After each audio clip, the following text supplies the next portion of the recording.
Well, good afternoon and welcome to Hudson Institute. My name is Peter Rao. I'm a senior fellow here and director of our Center on Europe and Eurasia. And it's my high privilege and distinct honor to welcome to the stage the Hudson Institute, the national leader of Belarus, Sviatlana Tsikhanouskaya, since 2022 when she founded it, head of the United Transitional Cabinet based out of Vilnius, Lithuania. Ma'am, it's a great pleasure to have you here. Thank you so much for being here. Thank you for inviting. So you were based in Vilnius ever since leaving Belarus in exile after the widely considered fraudulent elections of 2020, which most observers believe you won. So since you're normally in Vilnius, you're now here live in the flesh in Washington. What brings you here? What's on your mind? What accounts for your trip to the United States? You know, since our uprising back in 2020 took place, we just to win this fight against dictatorship, we need allies, we need attention from international administrations, institutions, so on and so forth. So this time, it's my first visit after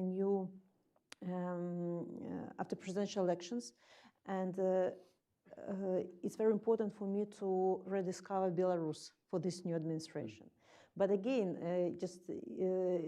I remember how in 2020, during our uprising, President Trump was fulfilling his duties still, and he was actually the president who shaped the policy regarding Belarus 5 years ago. He was the person who imposed first sanctions against Lukashenko's regime. He didn't recognize elections in Belarus, so he just knew about our country. But now it's new geopolitical context. Now Ukrainian aspect is added. So for us, it's important now to explain strategic importance of Belarus for peace and security for the region. So that's why I'm here to communicate to senators, congressmen, representatives of Trump's administration, State Department, just to synchronize strategy regarding Belarus. So this is my main duty at the moment. So before we get to American policy on Belarus and the messages you're trying to send the new administration and the new Congress, let's go to Belarus for a second. In late March, when Lukashenko took office for the 7th time, he said, you have no future to the democratic opposition. And you, at the same time, were rallying dissidents and opposition leaders, I think in Vilnius, on the anniversary of the Belarusian People's Republic of 1918, when there's that short-lived period at the end of the Russian Empire. What do you say to Alexander Lukashenko when he says, you have no future? What is the state of the opposition movement? What are you doing to keep the flame alive? So maybe I will give some context of Belarus, because I think that not many people know what Belarus is the country, what Belarusian people is the nation. So our country is for 30 years under dictatorship. Lukashenko came to office in 1994, and since then he is ruling. But our people and experts consider that every elections except the first one were fraudulent. Since Lukashenko came to power, he started to build his personal vertical of power.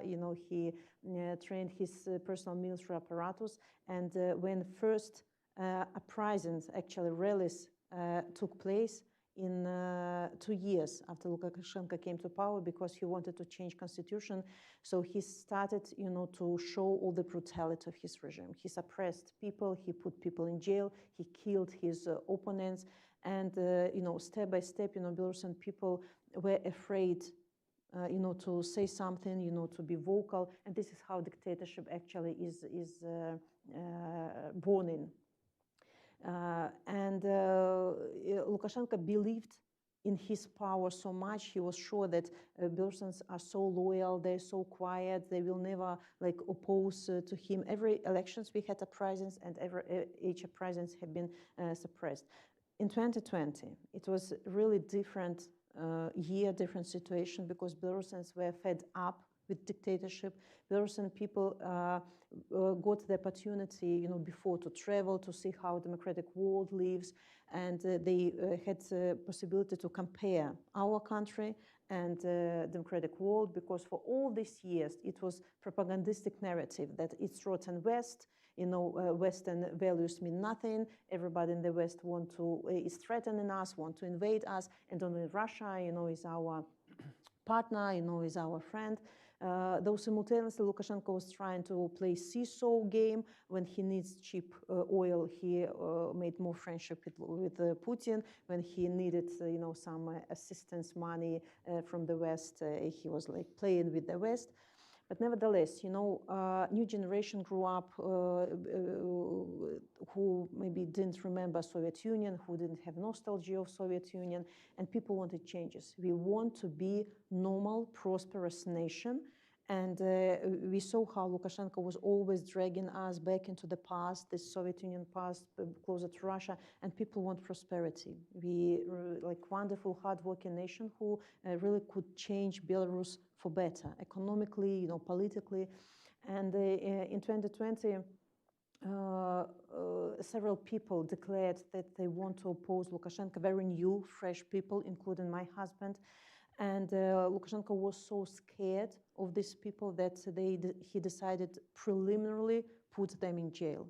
So there was he excluded all the opponents. And when my husband was jailed, I absolutely had no political background. I was ordinary woman, like a present to children, but I stepped into this presidential election campaign just to support my husband, first of all. And then I was supported by huge amount of people, millions of Belarusians, and this is how my political path started. And I think that Lukashenko, he underestimated desire of people for changes. He thought, oh, these slaves will not be able to do anything. This is my country. And but after fraudulent elections of 2020, people went to the streets massively. And Lukashenko unleashed the most brutal terror our country has seen for all his governing. Several next months, people went to the streets daily, millions of people, and his KGB, among these policemen, people were beaten our women, our minors, people, all the professions and ages went to the street to show their decisive no to Lukashenko, but he managed to suppress this uprising. So just for some context, next day after elections, the KGB people forced me to leave the country. They thought if the leader of movement is sent to exile, so the movement will somehow disappear. But it didn't happen that time, and so people continued to go to the streets. And since then, for 5 years, our fight is not stopping. At the moment, we have at least 1,200 political prisoners, and detentions are happening daily. At least 500,000 of Belarusians left the country because of repressions and continuing to leave. So now Belarus is like huge jail at the moment, but the fact is that Lukashenko continuing to detain people because he understands that he didn't manage to turn the page of our history. He didn't manage to fully suppress Belarusian people. People in Belarus, they went mostly underground, continuing resisting. Those people who are in exile, we can be more vocal, more active, and this our resistance continuing. And Lukashenko is afraid of people. He behaves as if still thousands of people standing in front of his palace. He knows that as only he stops repressions, people will be on the streets again. So he didn't manage this time, to persuade people like him again, love him again, trust him again. So our fight is continuing, and of course Lukashenko underestimated, will of people for changes. But we, as Belarusian society, also underestimated the brutality of the regime. We just somehow believed that if this dictator will see millions of people on the streets, asking for peaceful transition of power, he would agree. And also, we at that moment in 2020, we didn't know that Putin will need loyal Lukashenko to invade Ukraine. He will need our territory. So maybe these two main factors, influenced that we didn't manage to dismantle this regime, but also maybe slow reaction of a powerful democratic world, Well, that actually tees up, I think, an interesting question, which is how essential were the Russian security services in the crackdown in 2020? Would Lukashenko have managed to contain and repress the situation absent support from Moscow? Look, we still don't know all the details. Belarusian people believe that Belarusian policemen cannot be such cruel towards Belarusians because the beatings were awful. People, including men, have been raped, have been beaten to death. It was really like I saw those blue bodies, full of bruisings. Yeah, and I still can't believe that it could be only Belarusian policemen. So some people say that Russian troops, like policemen, came to help Belarusian policemen, but we don't have proofs of this. But who knows? People say that Russian troops were nearby Belarusian borders just in case Lukashenko will not manage to suppress our president himself, so the Russians will come to rescue him. Every once in a while, there is a story that pops which underscores Lukashenko's rather primitive understanding of modern economics. What is the economic situation, though, in Belarus today?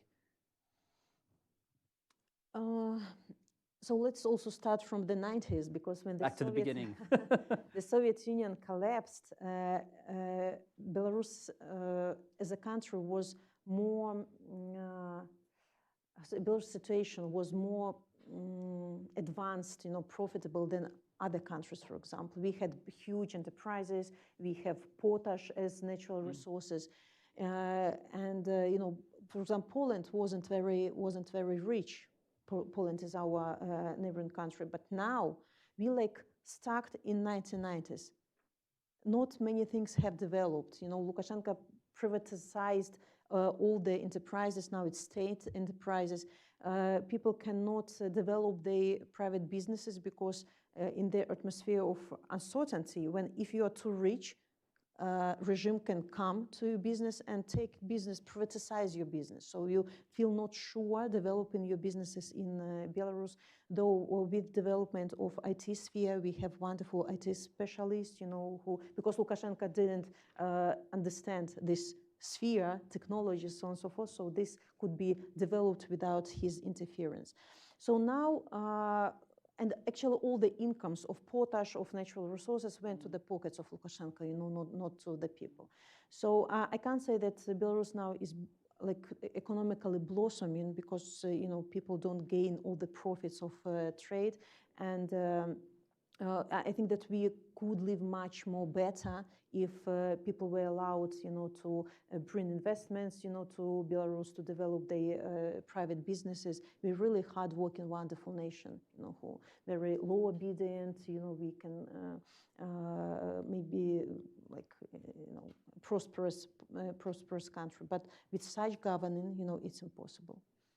What are some of the biggest hurdles of operating in exile from outside of Belarus to try to maintain your political connectivity and your opposition essentially to the regime in Minsk, especially when he is using all of the levers of the state to maintain power and control? Of course, working from exile, it's not easy, but I realized that being in Belarus, I would be in jail, and all the opponents and activists would be in jail as well. So, but I have to say that for these 5 years, we really achieved a lot. I managed to build alternative institutions of power in exile. We keep unity of our movement. We are working with civil society, with human rights defenders. We are working with our free media, who also broadcasting from exile at the moment because media have been ruined in Belarus. We managed to formalize relationship with the democratic world. We have strategic dialogue with the USA, Canada, UK, European Union.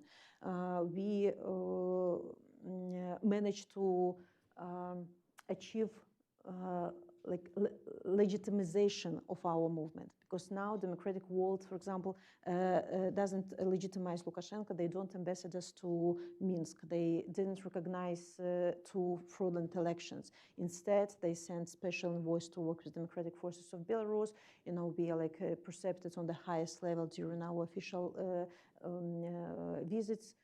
Also, what is important for me is to keep constant connection and communication with the people on the ground, not to live in our exiled bubble, you know, where it's like rather, you know, safe to walk, but to keep communication with people in Belarus, because they are our major strength.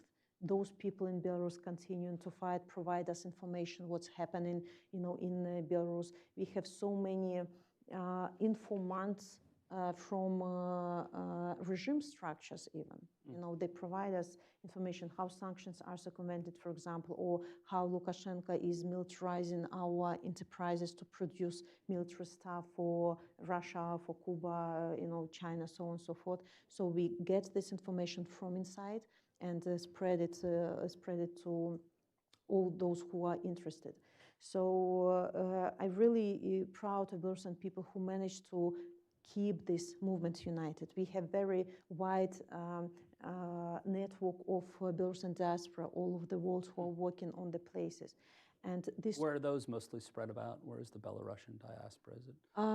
Is there a significant one in the US? Look, most of those who left after 2020, they are based in Poland and Lithuania because it's close to Belarus, right. And we always like ready to return back. But we have diaspora in the USA, of course, in Canada, like everywhere. They're also working very hard to keep Belarus high on the agenda of their countries.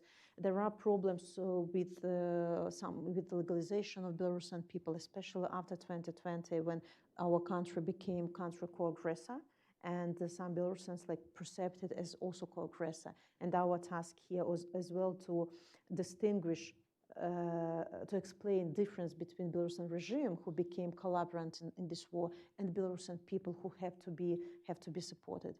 You mentioned that that you have lines in where you gain information about sanctions circumvention and how the Belarusians support the Cubans, et cetera, et cetera. On the other side of that coin, do you have almost like a network of kind of democracy activists, and is there sort of a sense of solidarity between Cuban opposition leaders, yourself, and opposition leaders from other parts of the world? Is there a dissident community of sorts? I think that every fight for democracy, for changes, for freedom has a lot in common, but also have different context. And of course, we are communicating with other freedom fighters from Iran, Venezuela, Cuba, and different regions, because we really have possibility during these meetings to share instruments and tools how we fight, because the world is changing. You know, we are sharing contacts, useful contacts in Europe and the USA. We just promoting each other's fight, because fight for democracy is global one. And we join our efforts, you know, to explain to democratic countries how it's important to contribute to the nations who are fighting against dictatorship, who are on the front line of this dictatorship. So, you know, it's good to share platforms, you know, to be loud. Are you able to have any contact with your husband who's imprisoned? So my husband is already 5 years in prison, and last 2 years he's kept in full isolation. We call it incommunicado mode. For 2 years, I don't know where he is, what is happening to him. The lawyer is not allowed to visit him at all. No letters are delivered. You know, my children, you know, continue to send letters constantly and never received letters back. So I even don't know if he's alive. You know, I want to believe in this. And we have at least 10 people who are in this incommunicado mode. And of course, it's painful. You know, you don't know what's happening to your beloved. You don't know what's happening to a friend. But by doing this, regime wants to, first of all, ruin morale of those heroes who sacrificed their freedom for values, you know, for better future. They want to persuade political prisoners that the world has forgotten about them. Nobody is fighting for them. Look, nobody pay attention to you. And they want to break them morally. And I want to believe that there are ways, inside prisons, to deliver messages from freedom, that the world is watching. The world is not giving up on releasing of political prisoners. And actually, I'm grateful to efforts of President Trump on releasing political prisoners. Recently, a couple of people have been released by Trump's administration, and today we got good news that more 42 people have been released from Belarusian prisons.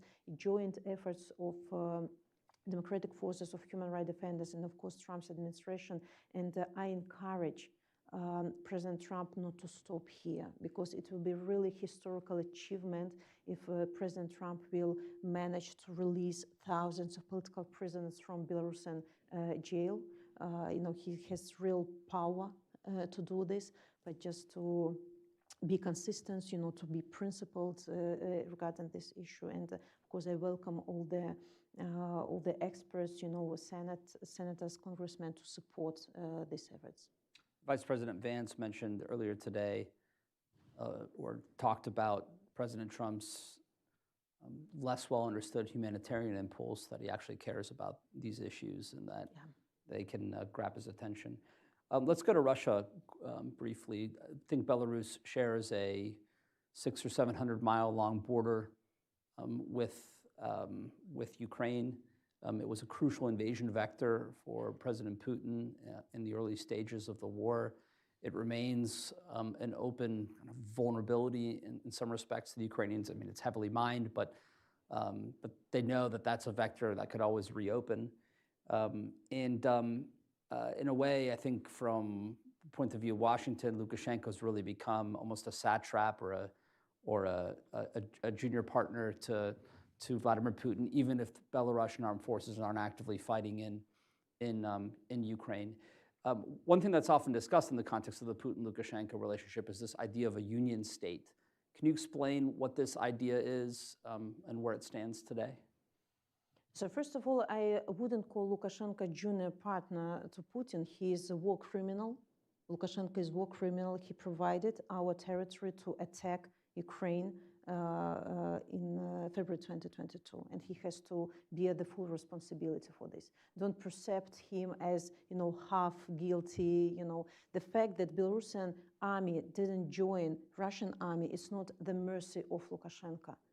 It's Belarusian people who against the war, who are supporting Ukrainian people, and in case it was the order to attack Ukraine for Belarusian soldiers, they would defect, they would hide, they would change the sides, but they would never fight with Ukrainians, because they were very close nations. We have similar languages, similar history. So Lukashenko knew this, but Lukashenko, he's a war criminal. Let's not forget about this. So now Lukashenko is the person who is serving to Russia's interests, not to Belarusian one. So he hates everything Belarusian. Together with Putin, they're trying to erase everything Belarusian from our land. They are ruining our national identity. They hold process of Russification of Belarus. We see how Russia interferes in all the spheres of Belarusian life.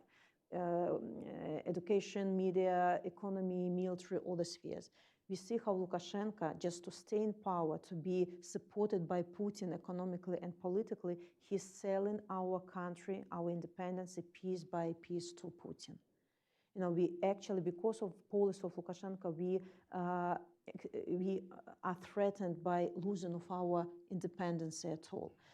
And here, also, it's important for me to deliver the message to the United States of America, how it's important not to abandon Belarus now during these peace talks, peace negotiations. Because we understand that if Belarus is postponed for later, or is not included into these peace talks, we might be given as cancellation prize to Putin. and there will be no peace and security for the whole region without free and democratic Belarus. So, because you told about the border, we have 1,000-kilometer border with the NATO countries, 1,000-kilometer border with Ukraine, and 1,000-kilometer border with Russia. So it will be like a hub. Belarus might be a hub for further invasion on European Union or for further attacks on Ukraine if we will not dismantle this regime and get rid of this Russian clause, on our country. So we are a European nation. We want to be part of European alliance, and this is Lukashenko who is dragging us back to Russia, and he's serving to Russia. So they invented this union states. It's not the will of Belarusian people. It's only for Lukashenko's political career, and everything Lukashenko doing is actually against people's wish. So we urge our democratic partners not to recognize any deals that have been made after 2020. So they have done not according to the laws, against the people. So it's like Lukashenko's ambitions, not Belarusian people. I read I think in the South China Morning Post the other day that this will be the first time that mainland China, Beijing, sends an honor guard to Minsk for Victory Day celebrations. And then I also, I think, saw yesterday or the day before a senior Belarusian economic official note that the PRC, the People's Republic of China, is now the third biggest direct investor in China, which isn't saying that much. There isn't that much direct investment flowing into Belarus, but nonetheless, how do you understand the relationship between China and Belarus today? China is very pragmatic. They used to invest in Belarus because we understand that Belarus is a strategic hub for trading with Europe. It's like gate to Europe. But after 2020, they very much decreased the investments into Belarus because, they see the situation is turbulent, it's not stable. Sanctions have been imposed on Belarus, so China doesn't like this. But Lukashenko needs China as strategic partner to show to the world that, look, we are making friendship, with Lukashenko or with China. So they are putting a lot of efforts to keep this connection with China. But of course, until there is no economic stability in Belarus, China doesn't look on Belarus as a strategic partner for themselves. So, but here we also understand that Belarus is link of this chain of axis of evil. China, Iran, Russia, Cuba, Venezuela. Belarus is all very often overshadowed. Belarus is not perceived as axis of evil, but it's... There's a delegation in North Korea, I think, maybe yesterday. North Korea, I forgot about this, yeah. So dictators are making alliances, they're using each other to circumvent sanctions, to earn money. And that's why, again, it's so important to cut this chain, and the easiest way to do this is to drag Belarus out of this chain. And it's actually low-hanging fruit for Trump's administration. It's very easy with the power and strength that the USA has to stop Lukashenko and weaken Russia, weaken China, so just it's democratic Belarus is in the interest of the USA as well. Well, let's talk about that then. If you had a 5-minute meeting with President Trump, what would you urge him concretely to do on the Belarus issue? So at the moment, I have two requests to President Trump. The first one is to release all political prisoners from Belarus. As I said, it's in his power. I would say it's rather easy to do this for the USA, but we need consistency and principled position. And the second one is to be a peacemaker, not only for Ukraine, but also for Belarus. We need a strong mediator between Belarusian people and regime. I told you that we want peaceful transition of power. What we need is free and democratic elections in Belarus. But we have to start this dialogue with this regime, and President Trump might be, the person who would try to reconciliate. Can I say so? Reconcile. Yeah. Reconcile, yeah. And just for us to start communicating. So that would be my two requests at the moment. I know you were in, I think, Dallas to meet with President George W. Bush, and who's worked on the freedom agenda and support for opposition forces around the world for many years now. And since you've been in Washington, you've also been up on Capitol Hill. Tell me a little bit about what it's like talking to congressmen or senators about Belarus. Is there still a learning curve? Is there a certain direction they'd like to see policy go in Belarus?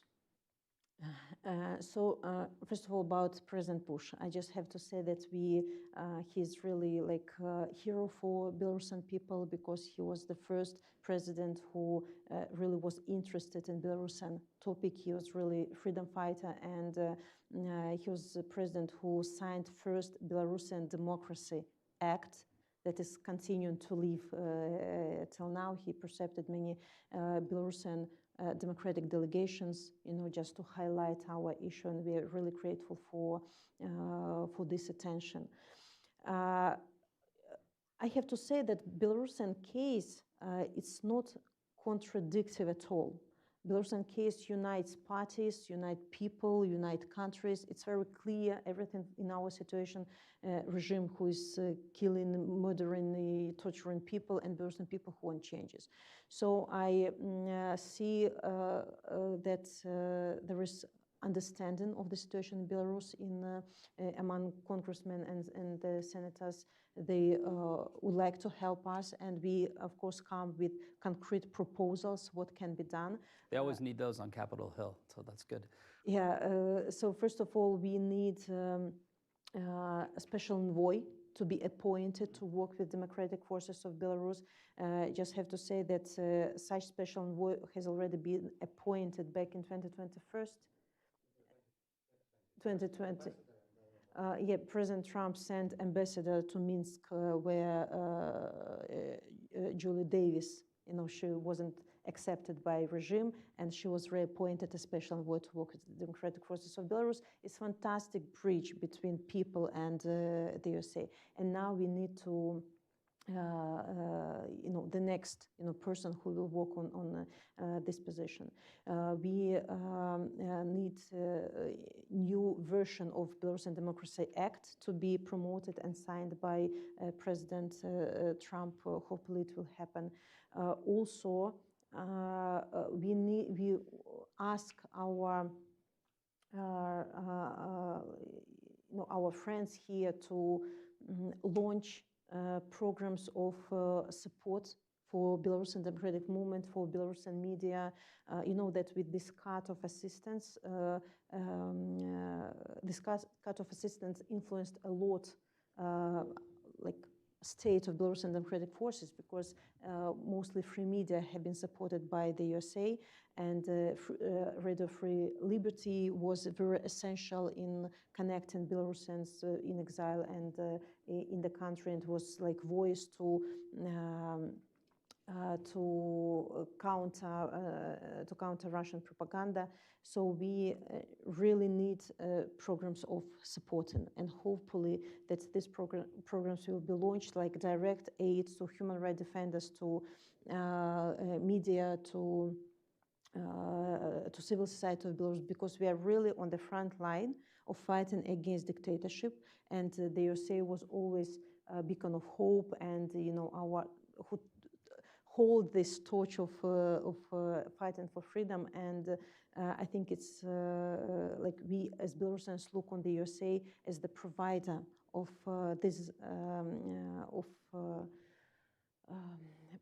this fight for democratic rights. Yes, this is what we need. So hopefully we'll manage, to move this issue forward. So those are your points for the Americans. The next big international gathering, the European political community in Albania, will take place. What's your message to the Europeans And what are your concrete asks of some of your European partners and allies? So first of all, I also will be in Albania in EPC. I just have to say that many unprecedented things has been happening, in Europe and the USA, just regarding Belarusian democratic forces, because we are invited on such events and fora where we are not part of, but understanding the meaning of Belarusian fight, we are invited to have our voice there. So there is full understanding of the situation in Belarus among our European friends. We see the eagerness to help, to assist us, because free and democratic Belarus is in the interest of Europe as well, because without freedom of Belarus, there will be constant threats to Western countries. They fully realize this. So, and my message is, first of all, to stay united within European Union, but also we need this transatlantic alliance to be strong and powerful, to be consistent, because sometimes governments are changing, and some leaders can be more loyal maybe to dictators, and this is what why dictators surviving, because they waiting until government will change, and maybe they will could make deal with the More sympathetic. Or sympathetic, yes. So stay consistent. We have to understand, and actually the democratic world have to understand that dictators cannot be re-educated. You cannot change behavior of dictators. Dictators cannot be appeased. Dictators can only be fought. So we want democratic world to be consistent in the policy regarding dictators, and also we want dictators to be brought to accountability for their crimes. My message is just that encourage your democratic institutions, to work effectively, to work in full, because sometimes they're rather slow, so. But do you feel good about the support you get from both the European Union and the individual states in Europe for your cause? Or does it vary based on who you're speaking with? Actually not. I feel almost full unity among democratic countries. Maybe Hungary is a little bit, has different policy, but Brussels is very supportive, and on national level, countries are also trying to contribute into our programs, into civil society, into Belarusian media. Just one of the examples of solidarity is recently, together with Norway, we launched an international humanitarian fund for repressed, because people who are released from prisons, they are in extremely difficult physical and emotional state, and they need some rehabilitation. We cannot fundraise ourselves enough money to support all these people. There are hundreds of them. So that's why we ask the democratic world to help us, and every country can contribute into this fund, and people get rehabilitation help, from this fund. So this is like one example, but so many countries, trying to help and assist us differently. Great. Well, Sviatlana Tsikhanouskaya, it's a real honor to have you here, like I said. Those of you watching at home, you'll see there's those cameras in the ceiling. I hope you enjoyed the conversation. Those of you who came here in person will have a chance to actually interact a little bit, because she's agreed to stay on for a few minutes afterwards and mingle with all of you. So get your cameras ready. Now you can turn your cell phones back on to take pictures if you like. But for those of you at home and those of you here in person, thanks so much for joining us for today's program. Thank you so much for your courage, your bravery, and for standing strong. And to catch more of our programming, please join us at hudson.org, and you can catch all of our scholarship there. So thank you all very much, and thank you, ma'am, for being here. Thank you.